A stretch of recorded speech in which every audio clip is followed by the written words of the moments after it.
سلام و درود به تمامی همراهان عزیز لذت داستان. من شهرزاد هستم و اینجا هر شب براتون یه اوسنه میخونم. امشب میخوام قسمت 13 از داستان زیبای کنیز ملکه مصر رو برای شما بخونم. توی قسمت قبل داستان رو تا اونجایی براتون خوندم که شرمیون عاشق تیه کاشیکار سوری میشه. برای اون اتاقی توی مسافرخونه میگیره، اما وقتی شب پیش اون میره متوجه میشه که تیه به اون علاقه نداره، بلکه چهره شرمیون اون رو یاد مادرش میندازه. شرمیون از تصور این که داره پیر میشه به شدت ناراحت میشه، اما باز هم فردا شب و فرداهای اون پیش تیه میره.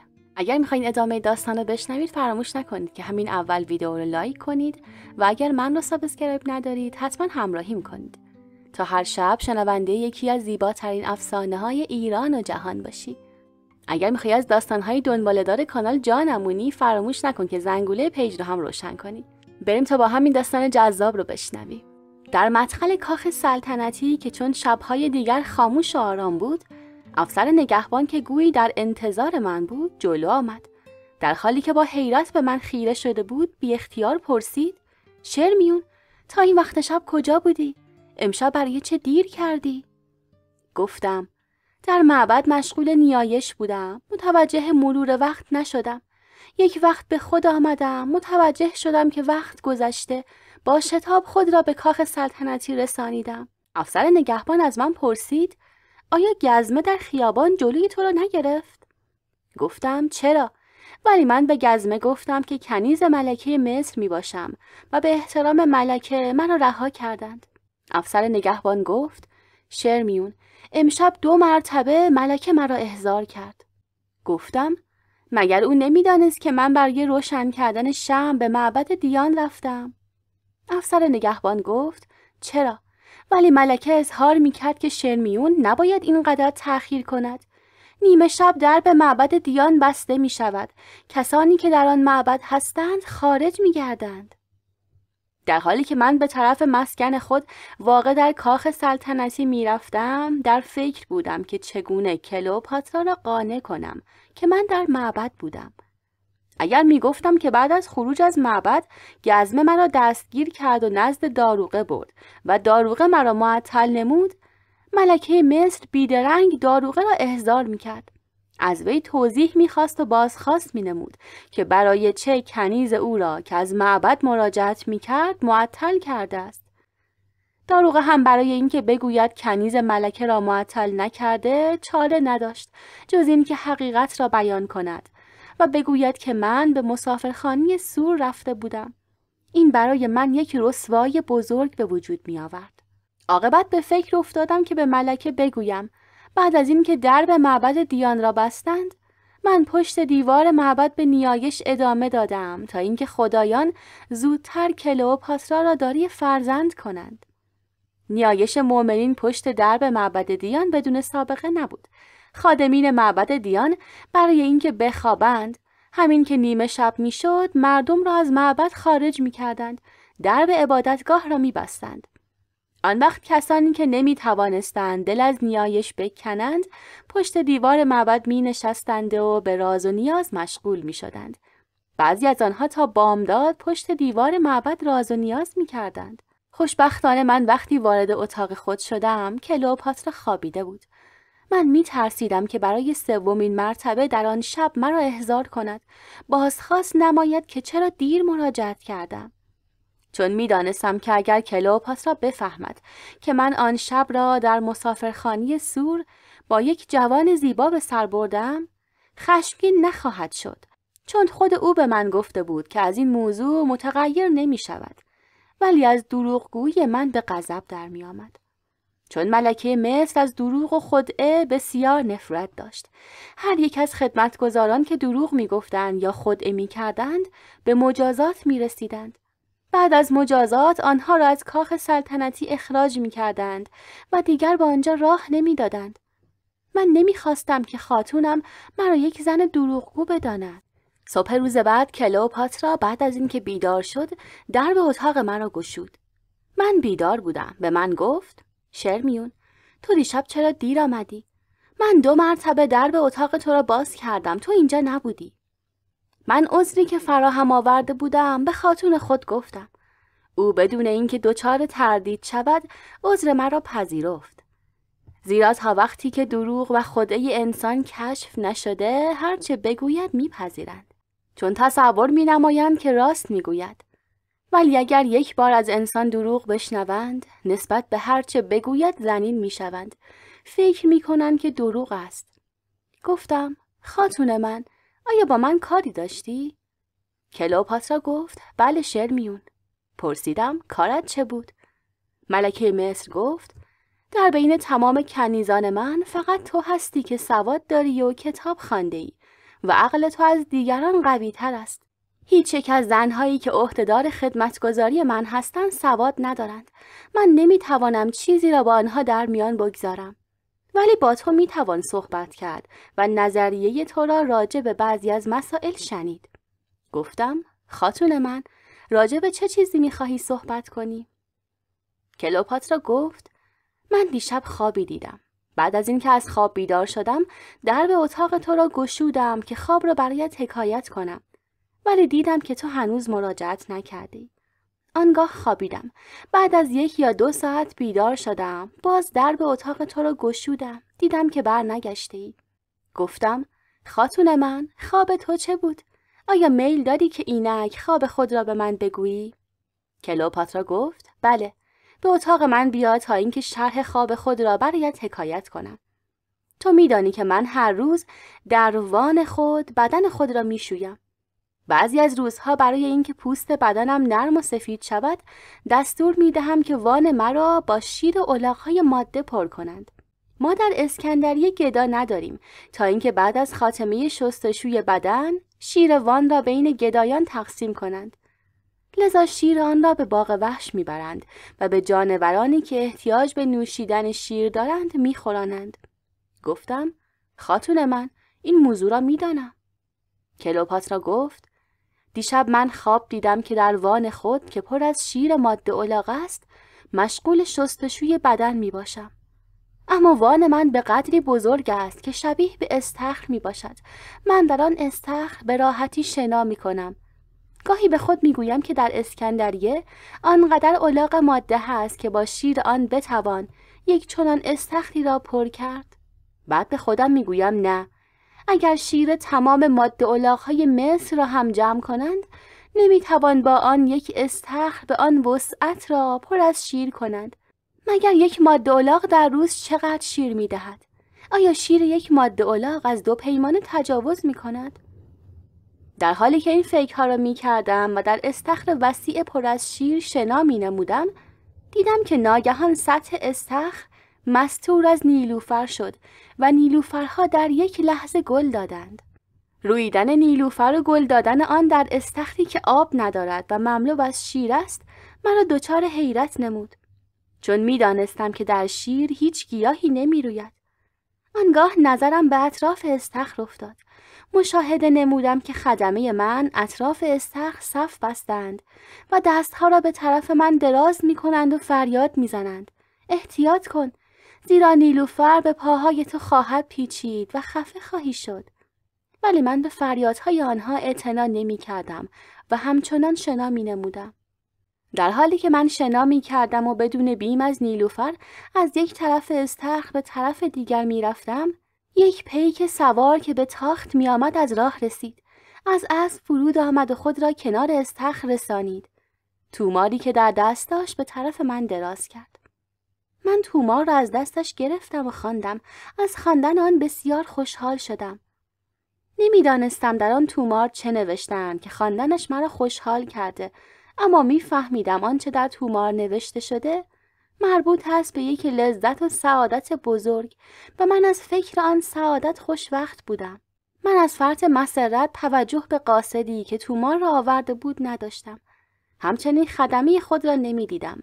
در دنیای خوشی به سر می بردم تا اینکه تو شرمیون یک تمساح را به دست گرفته یا به من نزدیک می شوی.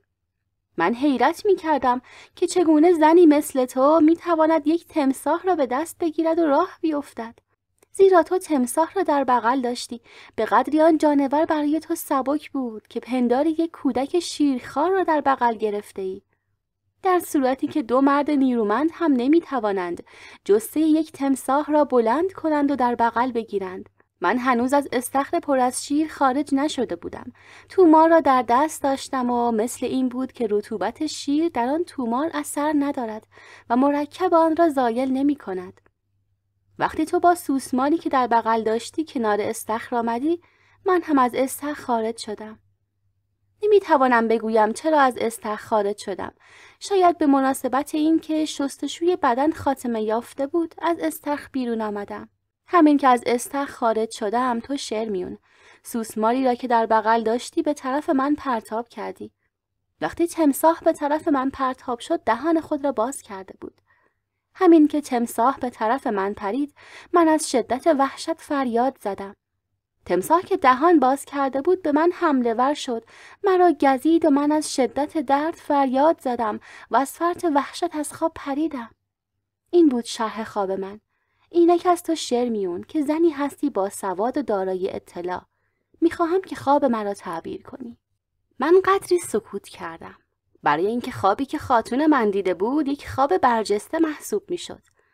کلئوپاترا پرسید: برای چه سکوت کرده ای و جواب مرا نمیدهی؟ گفتم: خاتون من، فکر میکنم. زیرا هر خواب دارای چند تعبیر است و از بین آنها باید آن را که بهتر از همه می باشد بیان کرد. کلئوپاترا گفت: بهترین تعبیری که تو از خواب من می کنی چیست؟ گفتم: شنا کردن تو در یک استخر بزرگ پر از شیر بدون تردید دلیل بر این است که کشور تو از حیث ارزاق وضعی بسیار رضایت بخش خواهد داشت.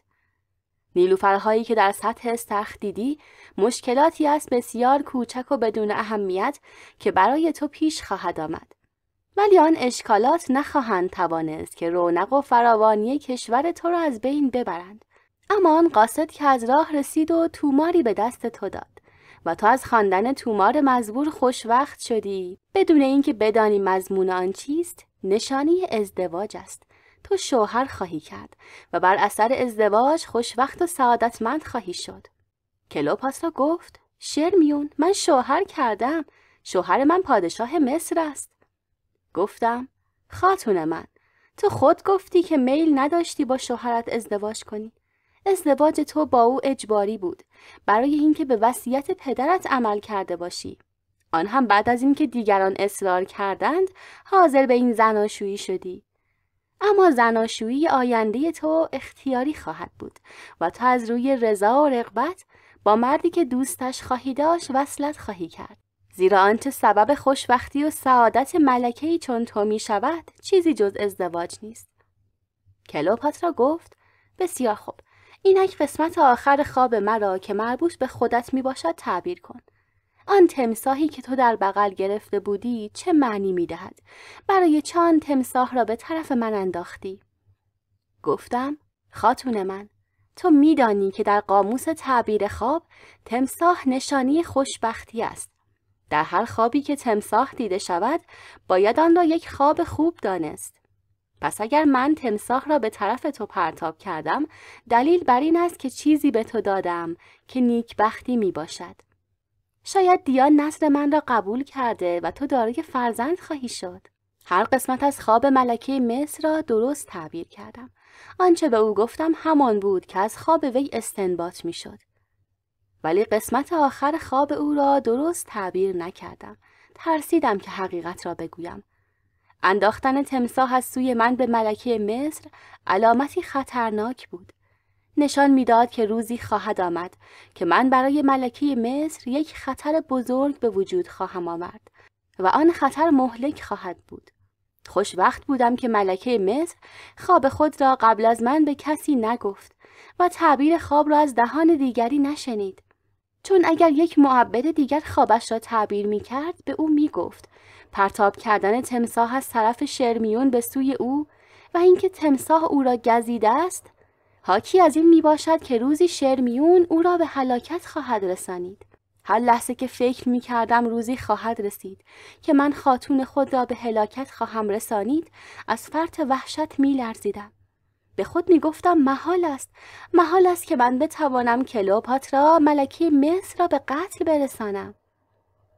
موقعی که کال با خاتون من آشنا شد، حسد بر من غلبه کرد که چرا جوانی زیبا که مورد علاقه من است میباید عاشق کلئوپاترا شود.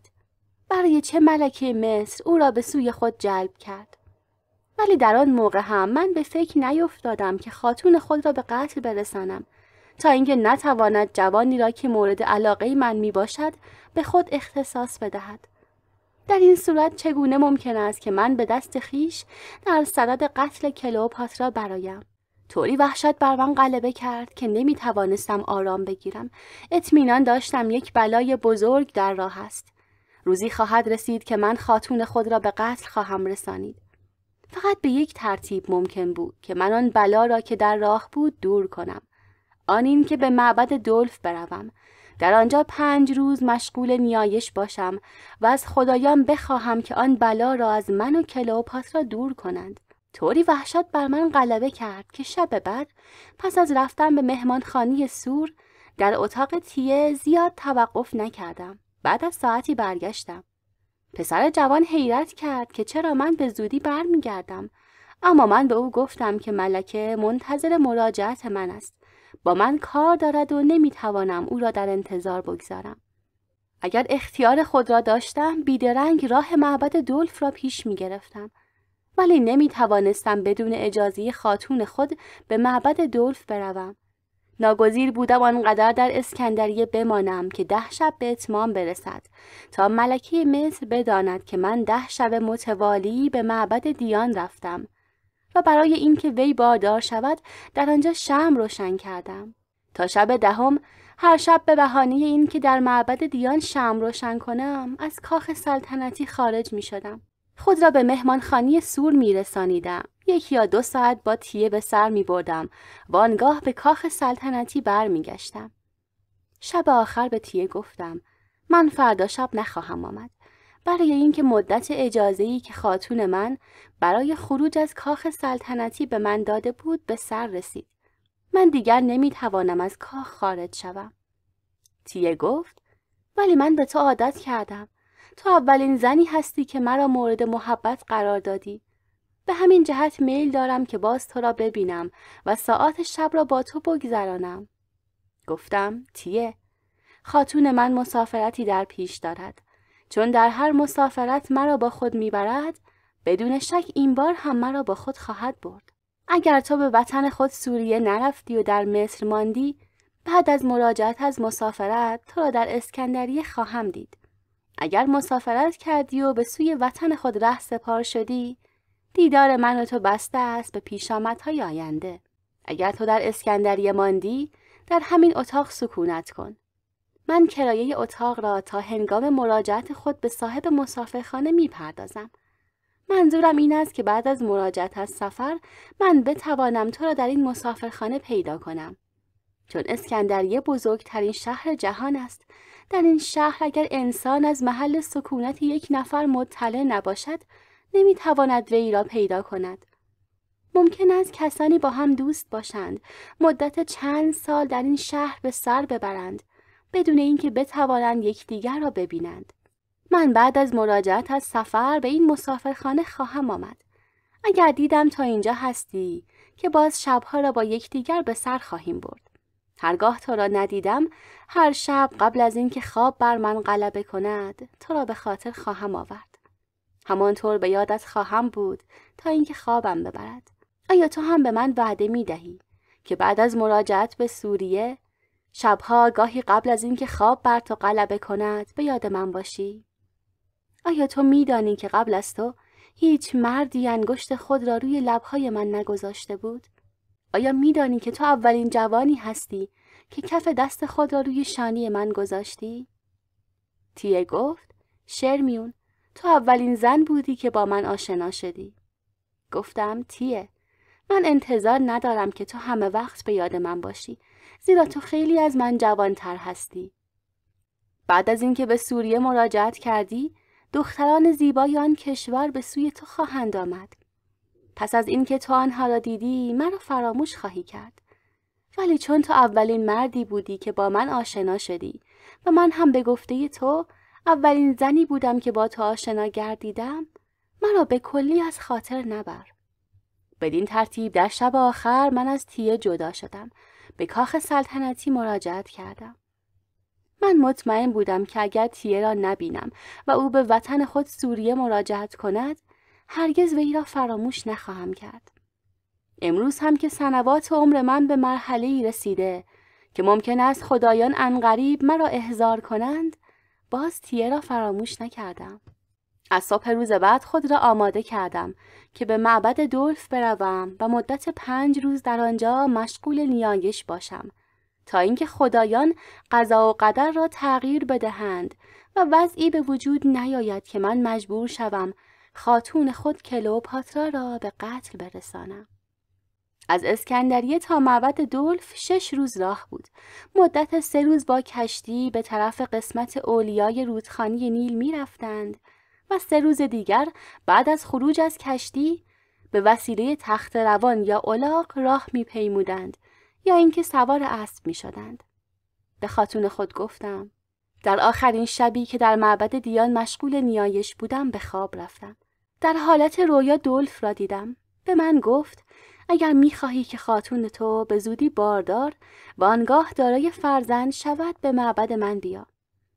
بنابراین ملکه باید اجازه بدهد که من به معبد دولف بروم و 5 روز در آن معبد نیایش کنم تا اینکه خاتونم باردار شود.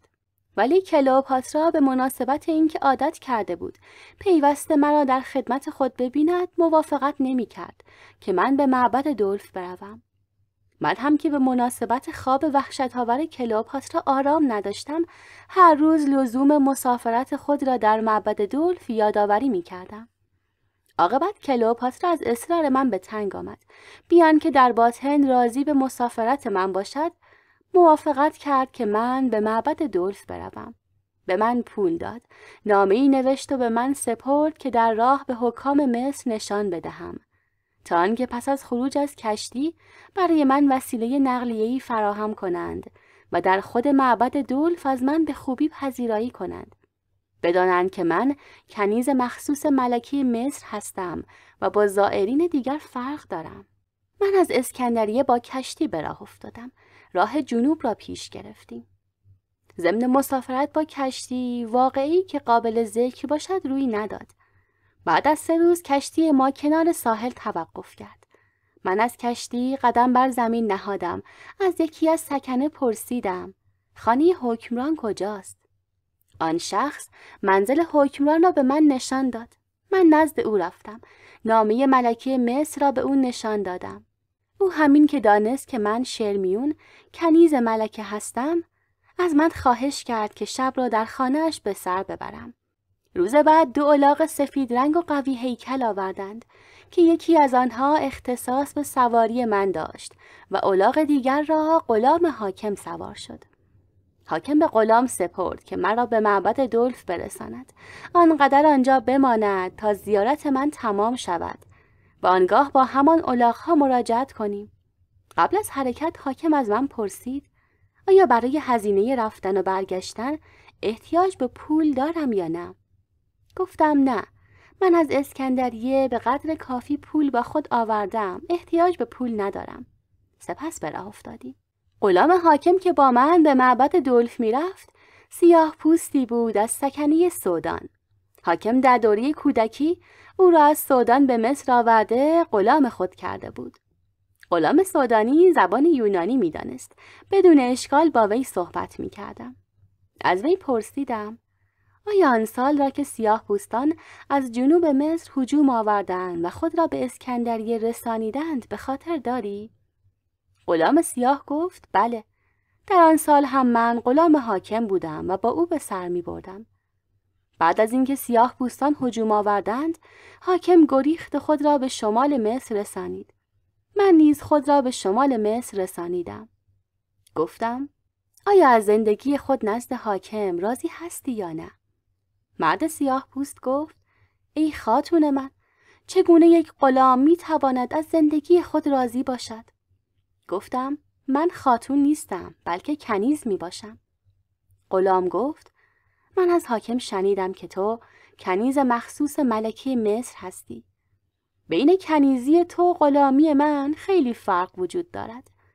برای اینکه تو کنیز زنی هستی که میگویند در دنیا زنی به زیبایی و سخاوت او وجود ندارد. هرچه بخواهی برایت فراهم می شود. دلیلش این است که ملکه مصر تو را برای زیارت به معبد دلف می فرستد. ولی من غلام مردی هستم ممسک که هرگز به من غذای سیر نمی دهد. از روزی که غلام این مرد شدم تا امروز در خانه‌اش غذای سیر نخوردم. مجبورم به کنار رودخانه بروم، ماهی بگیرم و شکم خود را با ماهی سیر کنم. در فصل رسیدن خرما می توانم با خرما شکم خود را سیر کنم و در سایر مواقع گرسنه می مانم. گفتم تو که پیوسته گرسنه هستی برای چه چاره‌ای نمی اندیشی؟ غلام سیاه گفت چه چاره‌ای می توانم بکنم؟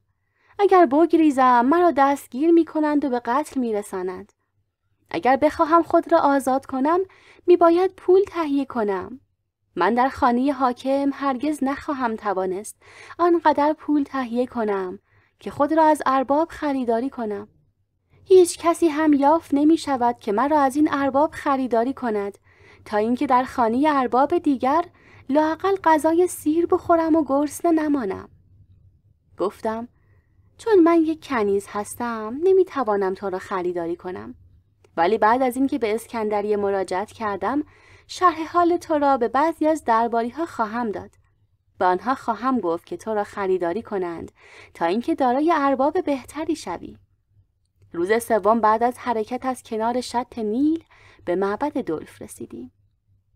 رهبان بزرگ سابق که گفتم به اسکندریه آمد و شبی را در اتاق من گذرانی تا اینکه از مذاکره کلئوپاترا برادرش با خبر شود مرده بود. یکی رهبان جوان به جای او بر معبد بزرگ دلف ریاست می‌کرد. آنقدر معبد دلف بزرگ بود که پس از این که من وارد معبد مذکور شدم هیچ کس از ورودم با خبر نگردید مگر راهبان آن قسمت از معبد که من وارد آن شده بودم. هر قسمت از معبد دارای یک سرپرست است. سرپرست آن قسمت از من پرسید برای چه آمدی؟ چند روز در معبد توقف خواهی کرد؟ گفتم من آمدم از دلف صاحب اصلی این معبد بخواهم که یک قضای بزرگ را از سرم رفع کند. من خوابی دیدم که در آن خطر بزرگی را مشاهده کردم. گرچه آن خطر بر خود من وارد نمی آید ولی کسی که در نزد من بسیار عزیز و محترم است مورد خطر قرار می گیرد. من متوجه شدم که نمی توانم به هیچ وسیله‌ای آن خطر را از خود دور کنم مگر اینکه به اینجا بیایم و از صاحب اصلی این معبد بخواهم که خطر مزبور را از آن شخص دور نماید. رئیس قسمت دیگر از من توضیحی نخواست. اتاقی را به من داد تا در مدت توقف در معبد دلف در آن به سر ببرم. پس از اینکه فهمید که غلامی با من می باشد دستور داد تا در خارج از معبد مسکنی به آن غلام بدهند و الاغ‌های ما را در استبل معبد ببندند و آنها را سیر کنند. معبد دلف دارای یک شبستان بزرگ است که دارای 200 ستون سنگی می باشد. در روزگار شبستانی بزرگتر از آن نساختند. مجسمه دلف در معبد آن شبستان قرار گرفته و کسانی که نذر می کنند که در معبد دلف به سر ببرند می باید 5 شب از آغاز شب تا بامداد در آن شبستان حضور به هم رسانند. چشم به مجسمه دلف که یکی از خدایان ماست بدوزند و تا بامداد در فکر او باشند. مرد یا زنی که در شبستان معبد حضور به هم میرساند و حاجتی دارد و امیدوار است که دلف حاجتش را برآورد نباید در آنجا در فکر چیز دیگر باشد.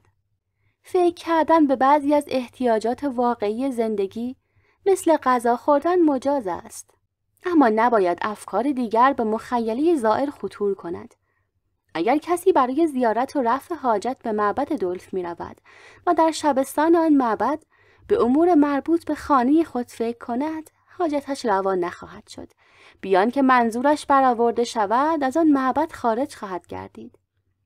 در مصر معروف است که از معبد دلف هر چه بخواهند می دهد، مشروط بر این که بعد از ورود به معبد و بیتوته در شبستان به چیزی غیر از دلف فکر نکند. برای من اشکال نداشت که به چیزی غیر از دلف فکر نکنم، من می توانستم که دائم در فکر خوابی باشم که کلئوپاترا دیده بود و چون همواره به آن خواب فکر می کردم و آمده بودم که دولف قضا را از من بگرداند و من قاتل کلئوپاترا نشوم، لاجرم همواره در فکر دولف بودم. همان شب بعد از اینکه اطمینان حاصل کردم که غلام سیاه در خارج از معبد گرسنه نخواهد ماند و الاغ‌های ما در استبل علوفه خواهند داشت، راه شبستان بزرگ و 200 ستونی معبد دولف را در پیش گرفتم. من تا آن شب موفق نشده بودم که خود دولف را ببینم. آن شب برای اولین بار چشمم به خدای مزبور افتاد. من شخصی را دیدم که از حیث ارتفاع قامت بلندتر از بلند قامت ترین شخصی بود که تا آن روز مشاهده کرده بودم. از عقب روشنایی به او میتابید. مثل این بود که خورشید از قفا بر وی میتابد و او را نورانی میکند. من در هیچ یک از خدایان شکوه و عظمت دولف را ندیده بودم. وقتی او را مشاهده کردم به خود گفتم بیشک این است خدایی که میتواند حاجات مردم را برآورد، از جمله قضای بزرگ را از من برگرداند. بعد از اینکه وارد شبستان شدم و مقابل خدای دولف نشستم، عده‌ای از ارباب حاجت قدم به شبستان گذاشته مقابل خدای دولف بر زمین نشستند تا از وی حاجت بگیرند. بعضی از آنها بیمار بودند. می‌خواستند بیماری آنها معالجه شود. بعضی دیگر مغروض بودند. می‌دانستند موقع پرداخت قرض نزدیک شده و نمی‌توانند در آن موقع قرض خود را ادا کنند. بیم داشتند که طلبکاران آنها را به بازار ببرند و بفروشند تا اینکه بتوانند طلب خود را وصول کنند. از خدای دولف می‌خواستند که قرضشان ادا شود تا اینکه دچار بردگی نگردند. کسانی که در آن معبد حضور داشتند با هم صحبت نمی‌کردند.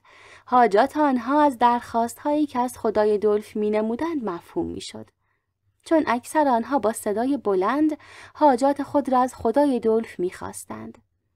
یکی از فواید بلند صدا کردن این است که حواس انسان متفرق نمی‌شود، پیوسته به سوی دولف توجه دارد، برای اینکه نام او را میبرد و از دولف حاجت می‌طلبد. این بود که می‌توانستم بفهمم اکثر افرادی که اطراف من هستند برای چه حاجتی به آن معبد آمدند. گاهی رهبانان با سرهای تراشیده در شبستان دیده می‌شدند.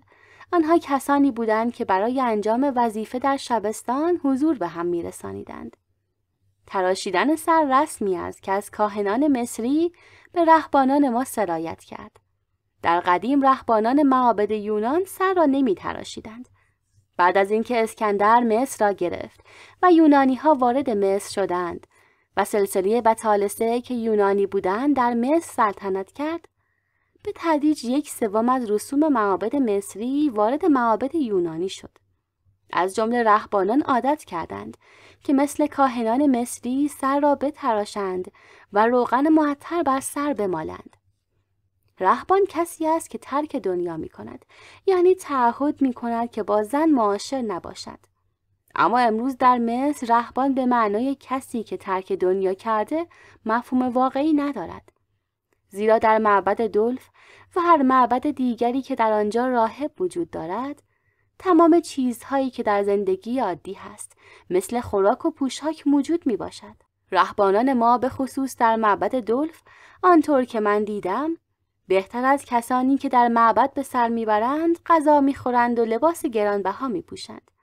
لذا آنها دنیا را ترک نکردند، اما بر حسب ظاهر زن در زندگی آنها وجود ندارد. در عمل همینطور نیست.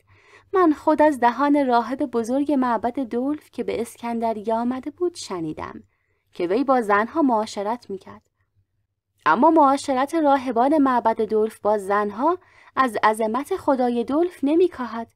گناه بندگان مربوط به خدا نیست.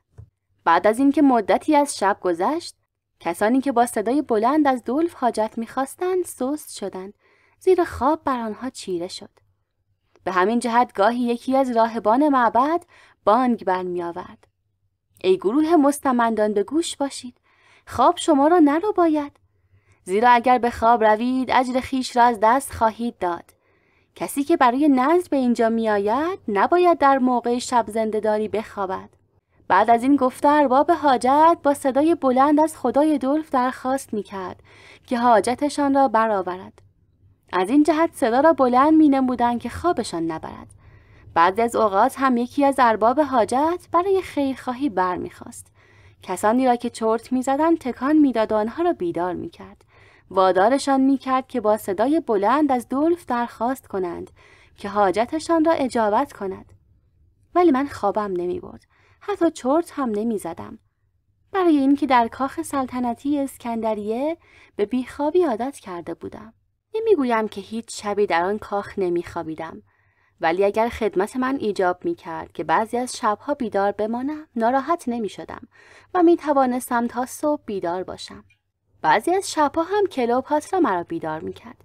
دستور صادر می‌نمود یا آشامیدنی می‌خواست. این بود که من آن شب برخلاف دیگران که گاهی چرت می‌زدند و زمانی با صدای بلند نیاز می‌کردند تا اینکه خوابشان نبرد، خوابم نبرد. وقتی صبح دمید، روشنایی درخشنده‌ای که از عقب بر خدای دلف میتابید خاموش شد.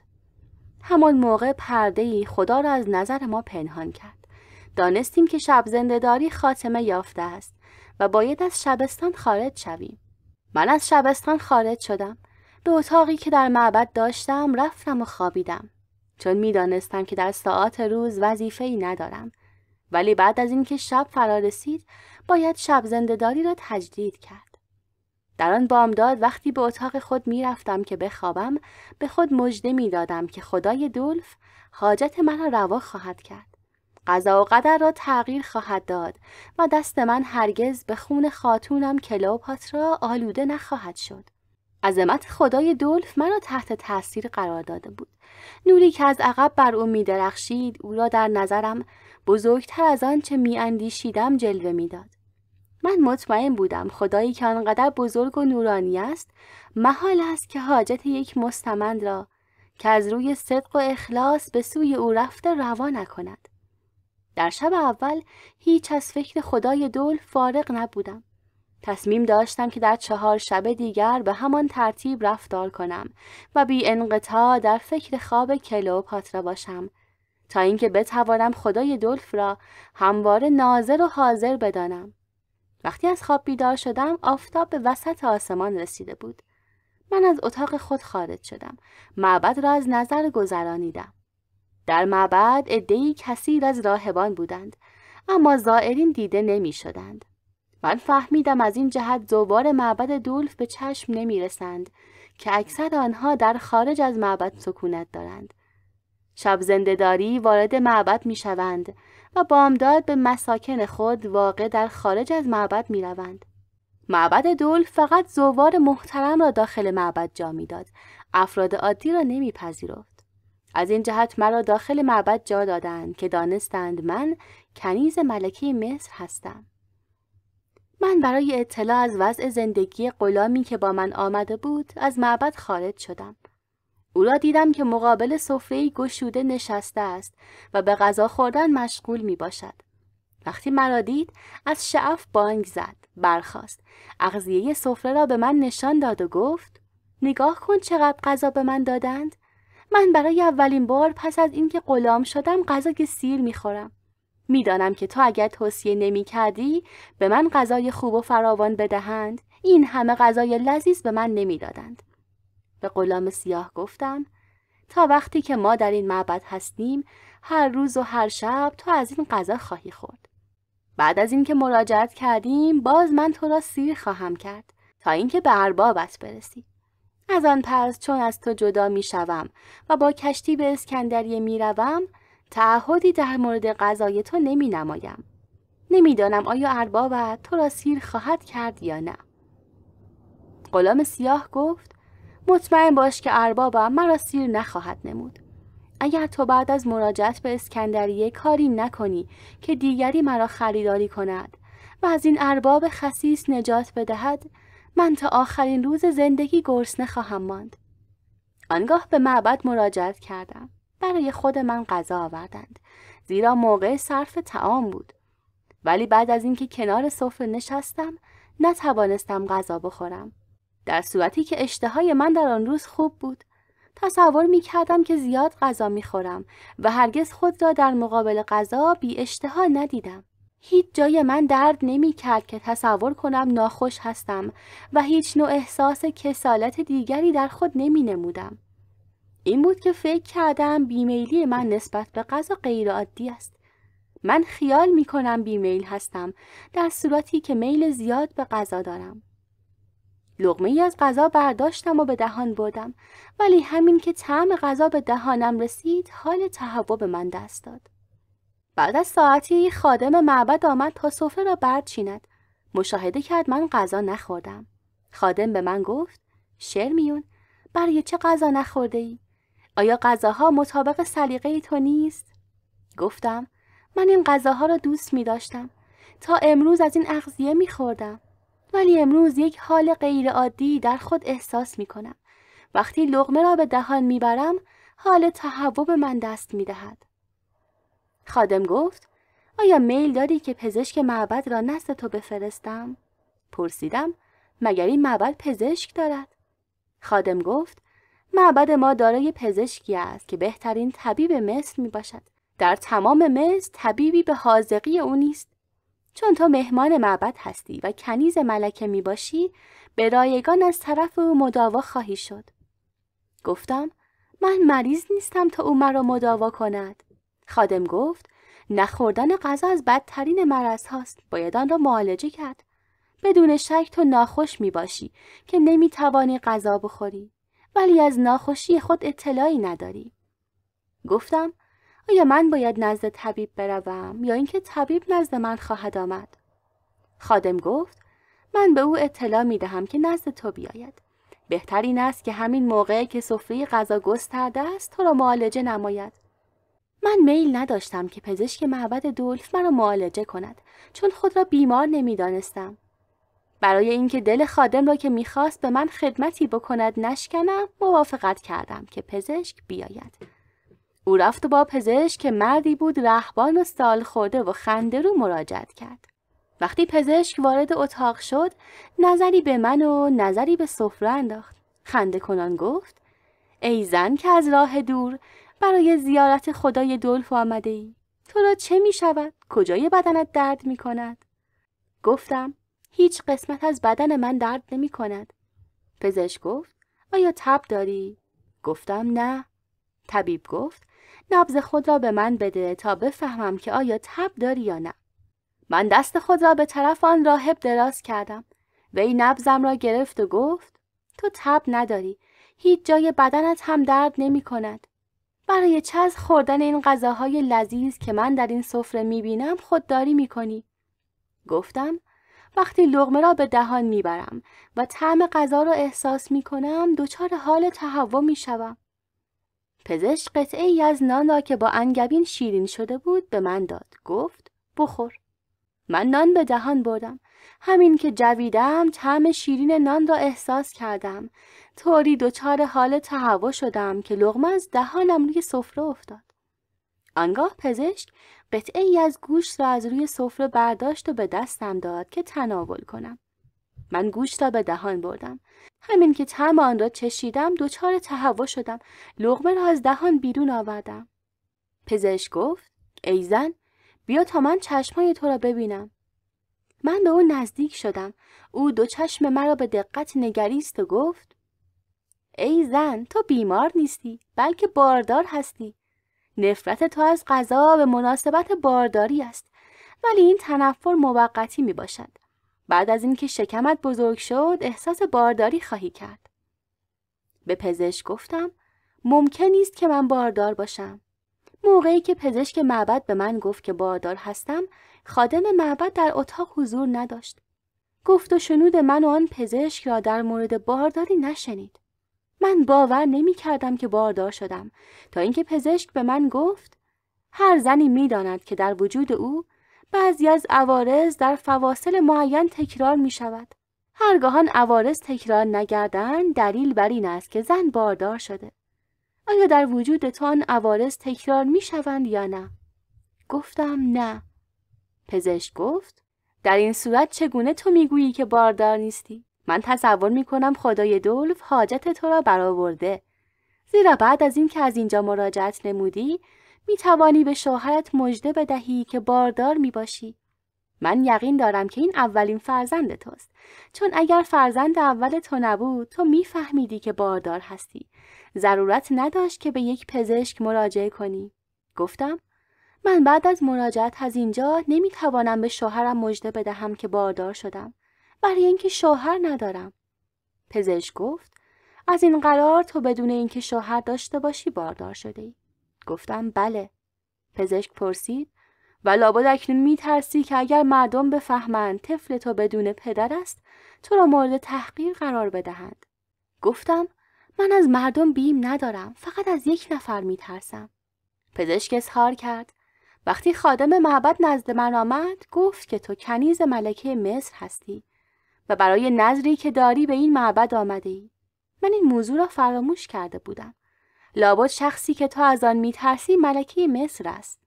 گفتم بله، من از او میترسم، ولی این وحشت از بیم شرمندگی است، چون مناسبات من و ملکه طوری است که اگر بفهمد من بدون اینکه شوهر داشته باشم باردار شدم مرا مجازات نخواهد کرد، ولی انتظار ندارد که این واقعه برایم پیش بیاید. به همین جهت من بیم دارم که ملکه مصر از این واقعه با اطلاع شود. من برای رفع بلا اینجا آمده بودم. میخواستم از خدای دلف درخواست کنم که بلایی را که باید بر من وارد بیاورد از من برگرداند. ولی بعد از ورود به اینجا بلایی دیگر بر سرم آمده است. اینک من قدرت مراجعت به اسکندریه را ندارم، چون وقتی به اسکندریه بروم ناگزیر میباید در کاخ سلطنتی کلئوپاترا وضع حمل کنم و این کار از من ساخته نیست. پزشک از من پرسید آیا پدر این کودک که تو در شکم داری حاضر است که این جنین را از خود بداند؟ گفتم پدر این کودک در اسکندریه بود، ولی می گفت که ممکن است از آنجا برود. من نمیدانم که آیا اکنون در اسکندریه هست یا نه، ولی او از وجود این جنین اطلاع ندارد. نمیداند که من باردار هستم. پزشک گفت تو می توانی به اسکندریه بروی، او را پیدا کنی و به او بگویی که باردار هستی. همینقدر که وی حاضر شود این جنین را از خود بداند اشکال رفع خواهد شد. تو دارای شوهر خواهی گردید و فرزندت مشروع خواهد شد. گفتم به فرض اینکه پدر این کودک در اسکندریه باشد، حاضر شود که خود را پدر این جنین که من در شکم دارم بداند، باز من ناراحت خواهم بود. نخواهم توانست به ملکه مصر بگویم که من شوهر دارم، زیرا من کنیز او هستم. بدون موافقت کلئوپاترا نمیتوانم شوهر کنم. پزشک گفت راست است. یک کنیز بدون موافقت صاحب خود نمیتواند شوهر کند. ولی چون تو نزد ملکه تقرب داری ممکن است که او تو را عفو کند. گفتم اگر من کنیز یک فرد عادی بودم یا کنیز ملکه مصر محسوب نمی شدم و نزد او تقرب نداشتم می توانستم او را ترک کنم، بروم در گوشه‌ای فرزند خود را بزایم و بعد از زاییدن تصمیم می گرفتم که آیا باید او را بزرگ کنم یا در ظرفی بگذارم و به آب نیل تحویل بدهم و سرنوشت او را خدایان تعیین کنند، یا سوسمارهای رود نیل طفل مرا ببلعند، یا اینکه شخص نیکوکاری پیدا شود و کودک مرا از آب بگیرد و به خانه خود ببرد و بزرگ کند، همچنان که صدها نفر از نیکوکاران مصر این کار را کردند و می کنند. ولی چون کنیز مقرب ملکه هستم از او خجالت می کشم. نمی خواهم که او بداند که من بدون اجازه وی شوهر کردم. آنگاه گفتم آیا برای تو ممکن نیست که مرا از این خطر نجات بدهی؟ راهب پرسید از من چه می خواهی؟ چه باید بکنم؟ گفتم تو مردی هستی پزشک.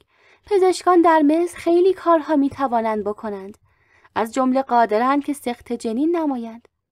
شما پزشکان مصر طوری در کار خود بصیر هستید که می توانید مثل خدایان اعضای فاسد بدن انسان را بیرون بیاورید. قادر هستید که کاسه سر را بشکافید تا ابخری مقبل که در مغز جمع شده است بیرون برود. آنگاه کاسه را به جای آن می‌گذارید. شما که می توانید یک چنین اعمال برجسته ای را به انجام برسانید، به سهولت قادر هستید که جنین من را ساقط کنید تا من بتوانم بدون دغدغه به اسکندریه مراجعت کنم. پزشک گفت ساقط کردن جنین کاری از خطرناک. بسیار اتفاق افتاده که زنی که سقط جنین نموده زندگی را بدرود گفته است. شاید من حاضر باشم که یک بیمار را به رایگان معالجه کنم. همان گونه که وقتی شنیدم که تو کنیز ملکه مصر هستی از دریافت حق العلاج از تو صرف نظر کردم. ولی هرگز جنین یک زن باردار را به رایگان ساقط نخواهم کرد. اول حق طبابت خود را خواهم گرفت، بعد مبادرت به سقط جنین خواهم کرد. دیگر اینکه در مورد سقط جنین من تعهد نمی کنم که زنی که بچه‌اش را ساقط می کنم زنده بماند. ممکن است که بمیرد. به همین جهت درخواست تو را نمیپذیرم. طفل تو را ساقط نمی کنم. زیرا ممکن است بعد از سقط جنین تو زندگی را بدرود بگویی. آن وقت من نمیتوانم خشم ملکه مصر را تحمل کنم. گفتم ملکه مصر از کجا میتواند بفهمد که من برای سقط جنین به تو مراجعه کردم و از تو خواستم که بچه مرا بیاندازی؟ راهب گفت این موضوعی نیست که بتوان پنهان نگه داشت. چون بعد از اینکه خادم معبد نزد من آمد و گفت شرمیون کنیز ملکه مصر که برای نذر به اینجا آمده مریض است و تو باید او را معالجه کنی، چندین نفر که در پیرامون من بودند این حرف را شنیدند. اکنون آنها می‌دانند که من در منزل تو هستم. دیگر اینکه سقط جنین پیوسته همراه با خونریزی‌های شدید زنانه است. زنی که طفل خود را سقط کرده بر اثر خونریزی و تب زندگی را بدرود میگوید. اگر تو بمیری همه خواهند فهمید که بر اثر خونریزی زنانه ناشی از سقط جنین مرده ای. چون میدانند که من برای معالجه تو اینجا آمدم خواهند فهمید که من بچه تو را ساقط کردم. در هر صورت من این کار را نمی کنم. خود را گرفتار خشم ملکه مصر نمی نمایم. به تو اندرز می دهم که این کار را نکن. راه عاقلانه این است که از این معبد مراجعت کنی. مردی را که پدر کودک تو می باشد پیدا کنی. به او بگویی که خود را پدر فرزندت بداند ولی ابراز نکند که پدر شده است. آنگاه نزد ملکه برو. برای ازدواج با آن مرد از او اجازه بگیر. بعد از اینکه اجازه گرفتی و ازدواج کردی می توانی بدون بیم خشم ملکه یا دیگران فرزند خود را بزایی. زیرا مردم فراموش می کنند که تو در چه تاریخی ازدواج کردی. حساب دقیق دوری بارداری تو را نگه نمی دارند. حتی اگر کسانی باشند که آن حساب را نگاه دارند باز حمل وضع تو صورت زننده نخواهد داشت. سبب بدنامی تو نخواهد گردید. زیرا مردم می بینند که تو دارای شوهر هستی. حس کردم مرد راهب درست می گوید. راه حل عقلایی همان است که من به اسکندریه برگردم و از ملکه مصر برای ازدواج اجازه بگیرم.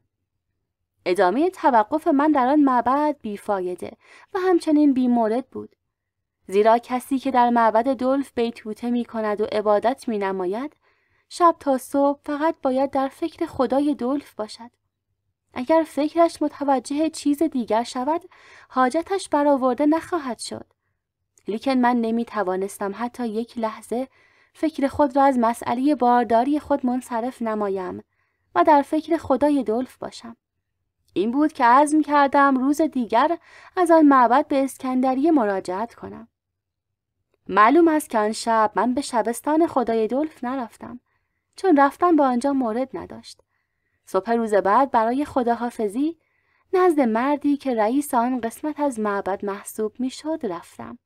به او گفتم برای وداع آمدم. قصد دارم مراجعت کنم. او پرسید مگر حاجت تو روا شد و دیگر احتیاجی به خدای دلف نداری؟ گفتم حاجت من روا نشد بلکه یک بدبختی جدید نیز بر من وارد آمد. من اکنون دچار دو بدبختی بزرگ شدم. رئیس قسمت گفت اگر اینطور است پس چرا میخواهی بروی؟ برای چه از خدای این معبد نمیخواهی که دو بدبختی تو را رفع کند؟ گفتم نه ای مرد نیکو فطرت، از تو کار ساخته نمی باشد ولی یک تقاضا از تو دارم. آن مرد پرسید تقاضای تو چیست؟ گفتم بعد از رفتن من اگر از تو پرسیدند که من چند شب در این معبد شب زنده‌داری کردم بگو 5 شب. منظورم این است که به گوش خاتون من نرسانند که من 5 شب در این معبد نبودم. آن مرد گفت: آسوده خاطر باش. هر کس از من بپرسد که تو چند شب در این معبد به سر برده ای، من خواهم گفت که 5 شب اینجا بوده ای. بعد از خداحافظی با رئیس قسمت از معبد خارج شدم تا به غلام سیاه بگویم برای عزیمت آماده باشد. وقتی غلام شنید که ما همان روز از معبد دولف مراجعت خواهیم کرد، از فرط اندوه به گریه درآمد. گفت: من تصور می کردم که چند روز در اینجا توقف خواهیم کرد. من هر روز و هر شب غذای سیر خواهم خورد. ولی اکنون با نهایت تأسف می شنوم که باید مراجعت کنم، باز گرفتار ارباب خسیس خود شوم و پیوسته گرسنه بمانم. من از خدای دولف می خواستم که به جای 5 شب مدت 50 شب تو را در این معبد نگاه دارد، تا اینکه من بتوانم روزها و شبها غذای سیر بخورم، بدنم فربه شود و شکمم بالا بیاید، تا اینکه در بدن خود ذخیره‌ای برای ایام گرسنگی نگاه دارم. اما اکنون میفهمم که امیدواری من بی اساس بود. باید از این معبد پر از نعمت که بنده های خدایان در آنجا غذای سیر میخورند دوری کنم. من امروز را از بدترین ایام زندگانی خود میدانم. گفتم: ای غلام سیاه پوست، گریه نکن. بعد از اینکه ما از این معبد به راه افتادیم، هر روز و هر شب تا وقتی که تو با من هستی، آنقدر غذا به تو میخورانم که خود تصدیق نمایی که سیر شده ای. بعد از اینکه از تو جدا شدم و به اسکندریه رسیدم، در اولین فرصت راجع به تو با بعضی از بزرگان صحبت خواهم کرد، تا اینکه تو را از اربابت خریداری کنند، به اسکندریه ببرند یا در جای دیگر نگاه دارند و همواره غذای فراوان به تو بخورانند. گفته من سبب شد که غلام سیاه پوست اشک چشمها را پاک کرد و از گریستن باز ایستاد. آنگاه 2 الاغ را برای سواری من و خودش آماده نمود و ما به راه افتادیم. تا مدتی بعد از نیمروز راه می پیمودیم. من نه احساس خستگی می کردم نه گرسنگی، چون فکرم طوری مشوش بود که مجالی برای احساس خستگی و گرسنگی باقی نمی گذاشت. ولی در آن موقع غلام سیاه گفت: ای کنیز ملکه مصر، آیا می دانید چقدر از روز گذشته است؟ الاغ‌ها خسته و گرسنه شدند، نمی توانند بیش از این راه پیمایی کنند. علاوه بر آنها یک گرسنه دیگر نیز هست که بیش از الاغ‌ها قابل ترحم می باشد. زیرا در مصر به الاغ‌ها رحم می کنند، ولی کسی به یک غلام رحم نمی کند. من بعد از اینکه شکایت غلام را شنیدم، دستور توقف دادم. ما در یک واحه کوچک که سر راهمان قرار گرفته بود توقف کردیم. در آن واحه نان و تخم مرغ و عسل یافت می شد. من برای غلام سیاه 5 گرده نان، 3 شماری انگشتان دست و پا، تخم مرغ و نیم ظرف عسل خریدم. او تخم مرغ ها را پخت، با 2 گرده نان و مقداری عسل خورد و 3 گرده نان و نیمی بیشتر از عسل باقی ماند. به او گفتم: چرا نان و عسل را نمیخوری؟ غلام سیاه گفت: برای اینکه سیر شدم، نمیتوانم بخورم. ولی امشب این نان و عسل را با چیزهای دیگر که تو برایم خواهی خرید خواهم خورد. خود من غذا نخوردم، برای اینکه میل به غذا نداشتم. در آن واحه هم غیر از نان و تخم مرغ و عسل چیزی یافت نمیشد. من هنگام شب برای غلام سیاه نان و تخم مرغ خریدم و او با اشتها غذا خورد. از روز بعد وارد اراضی شدیم که آبادتر بود، برای اینکه آب کانال‌هایی که از شط نیل کشیده بودند آن زمین‌ها را مشروب می‌کرد. من در آن مناطق برای غلام سیاه اغذیه گوناگون خریدم. دقت داشتم آنقدر غذا برایش خریداری کنم که نتواند همه را بخورد. در موقع غذا خوردن از چشم‌های مرد سیاه پوست آثار وحج نمایان بود. من بر نیکبختی و حسرت می‌خوردم، زیرا می‌دیدم که در زندگی آن غلام هیچ آرزویی وجود ندارد جز خوردن. همین که بتواند آنقدر غذا بخورد تا اینکه سیر شود، خود را نیکبخت‌ترین مرد جهان تصور می‌کند. روز سوم نزدیک غروب آفتاب ما به منطقه‌ای رسیدیم که بسیار سبز بود. صدای صفیر چلچله‌ها به گوشم رسید. دانستم که موقع طغیان رود نیل فرا رسیده است، زیرا چلچله‌ها زمانی می‌آیند که رود نیل طغیان می‌کند و بشارت طغیان را به ما می‌دهند. آن شب در یک خانه روستایی توقف کردیم. من آخرین غذای فراوان را به غلام سیاه‌پوست خورانیدم. من و او می‌دانستیم که روز بعد میباید از هم جدا شویم و او به اربابش ملحق گردد و من با کشتی راه اسکندریه را در پیش بگیرم. صبح روز بعد وقتی از خواب برخاستم، طغیان نیل طوری توسعه به هم رسانده بود که آب تا نزدیک خانه روستایی رسید. غلام که پیوسته کنار نیل زندگی میکرد، راجع به طغیان رود نیل تجربه داشت. خیلی خوشوقت شد. گفت: ما نمیتوانیم خود را به منزل حاکم برسانیم. باید صبر کنیم تا اینکه طغیان نیل تخفیف پیدا کند و آب فرو بکشد. آنگاه خود را به منزل حاکم برسانیم. ولی من نمیتوانستم آنقدر صبر کنم تا آب فرو بکشد. برای اینکه بعد از طغیان نیل مدتی وقت لازم است تا اینکه آب پایین برود. غلام سیاه از این جهت از طغیان رود نیل و عدم دسترسی ما به منزل حاکم خوشوقت بود که میدانست مدتی با من خواهد بود و روز و شب غذای فراوان خواهد خورد. لیکن من نمیتوانستم بازگشت خود را به اسکندریه به تأخیر بیندازم. به غلام گفتم: باید زورقی کرایه کرد. ما خود و الاغ‌ها را به وسیله زورق از آب می‌گذرانیم و به منزل حاکم می‌رسانیم. غلام سیاه که می‌دانست در موقع طغیان سکنه دو ساحل نیل به وسیله زورق و قایق از نقاطی که مستور از آب گردیده عبور می‌کنند، اما این موضوع را به من نگفت تا مرا وادار به توقف در آن خانه روستایی کند. تصور می‌نمود که من از این موضوع اطلاع ندارم، ولی وقتی فهمید که من از رسم زندگی سکنی سواحل رود نیل در موقع طغیان آگاه میباشم، مجبور شد که برود، زورقی کرایه کند و بیاورد تا اینکه ما به وسیله زورق از آب عبور کنیم.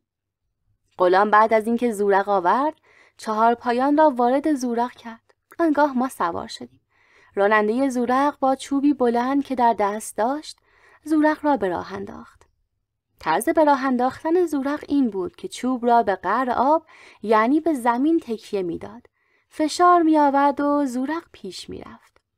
اما وقتی به وسط رودخانه رسیدیم، دیگر ضرورت نداشت که راننده زورق به وسیله چوب آن را براند، بلکه جریان آب ما را به سوی شمال می برد.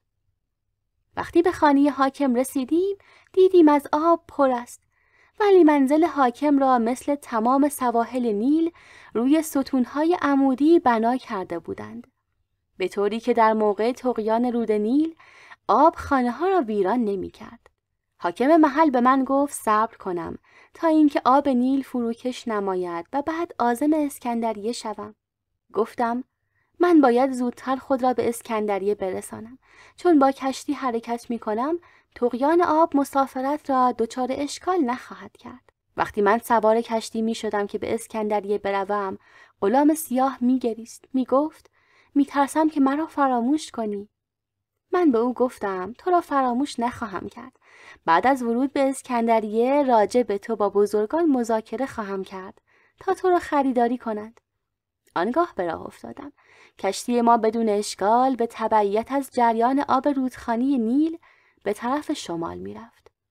اگر نخلستان‌ها و باغ‌ها و خانه‌هایی که روی ستون‌های عمودی بنا گردیده وجود نمی داشت، من تصور می کردم که در دریا مشغول کشتیرانی هستم.